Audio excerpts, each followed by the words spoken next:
Believe it or not, we are producing a cinema quality film using a small mirrorless photo camera released back in 2019. In this video, I'll take you through 4 key reasons why we choose this camera for our film. 1, 2, 3, 4! No, we are not relying on industry standard cinema cameras like the Arri Alexa or the Red.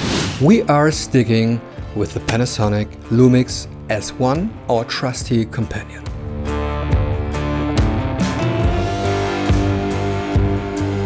But first, let's dive into the basics and explain exactly what we are working with. Introduction, our gear breakdown.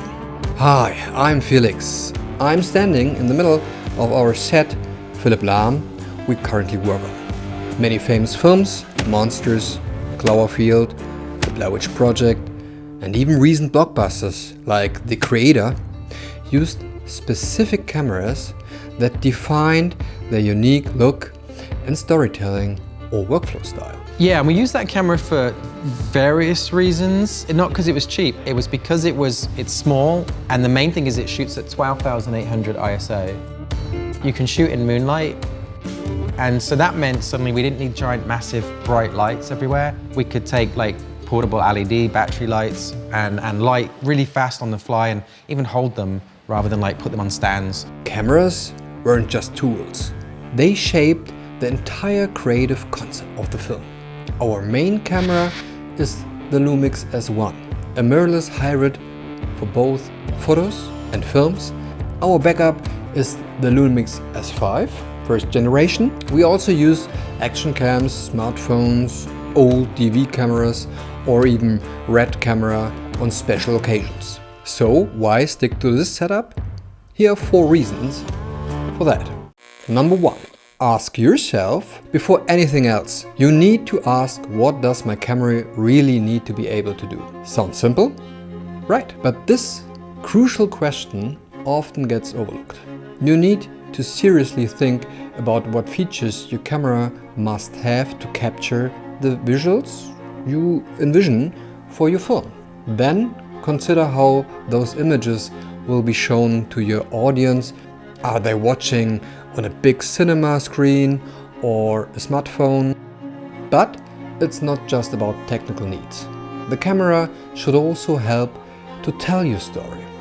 In films like Monsters or the Blair Witch Project, the camera was key to the storytelling approach. I see why you like this video camera so much. You? It's not quite reality.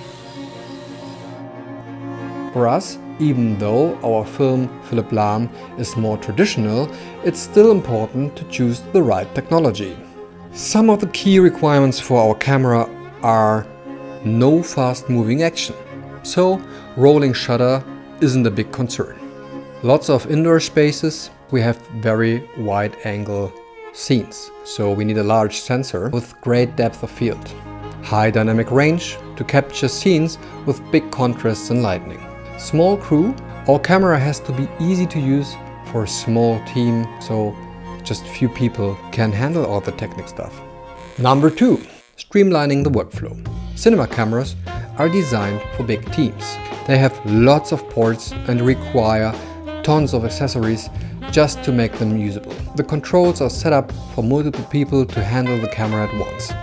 But with a mirrorless camera, like the Lumix S1, you have a lightweight, easy to manage setup that's perfect for one person or a small crew. We still use some external gear, like a Blackmagic assist recorder and monitor, which helps us get better control over the image and capture raw footage. This allows for maximum flexibility in post-production. We record in Blackmagic RAW or B-RAW, which works smoothly with DaVinci Resolve, the editing software we use for cutting, color grading, sound design, and even special effects. Everything comes together here to create the final version of our film. Number 3. Cost efficiency. Why spending less can be smarter? Let's face it, when you're working with a micro budget, every dollar counts. So, when choosing equipment, it's smart to think about what you already have and how to use it creatively. Camera technology has reached a plateau in recent years, so you don't need the latest and greatest gear to make a high-quality film. Even Hollywood productions are produced on older cameras. For example, the Arri Alexa. Our Lumix S1 was bought years ago and still delivers everything we need for this film, making it a perfect affordable option.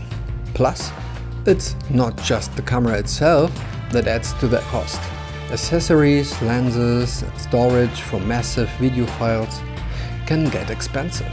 Keeping your setup simple and compact saves not just money but also time. And time is money when you are filming with a small crew. Number 4. Versatility and technical capabilities. The Lumix S1 might be a smaller camera, but don't underestimate it. It has the right frame rates, a fast enough rolling shutter for our needs, a solid codec quality with updates keeping it modern and competitive. In fact, it hits a great balance between resolution, codec and dynamic range, all while keeping the file sizes manageable and the production cost effectively. It's small but mighty. In conclusion, ask yourself, what's my story? How will it be shown? What's my budget? By focusing on what's essential for your film, you can achieve fantastic results without breaking the bank. It's not about using the biggest, most expensive gear. It's about choosing the right gear for your project or the other way around. The Lumix S1 has proven to be an ideal tool for us, delivering quality, flexibility and affordability. And here's the real secret we found, at least for us. Camera gear isn't what makes your film great. This gear is what a film makes great. It's how you use all the gear to tell your story, or how the story uses the gear. So whether you're using a Hollywood great camera or a little photo camera, what matters most is your vision and creativity. In conclusion, there's no best camera for every project. You have to tailor your gear to your specific needs. The more concretely you can name it, the more creative your story can become. So what do you think? Have you ever worked with smaller non-cinema cameras for filmmaking, for cinema or TV? Please drop your experiences in the comments and don't forget to subscribe for more behind the scenes insights on our filmmaking journey with Philipp Lahm. See you soon!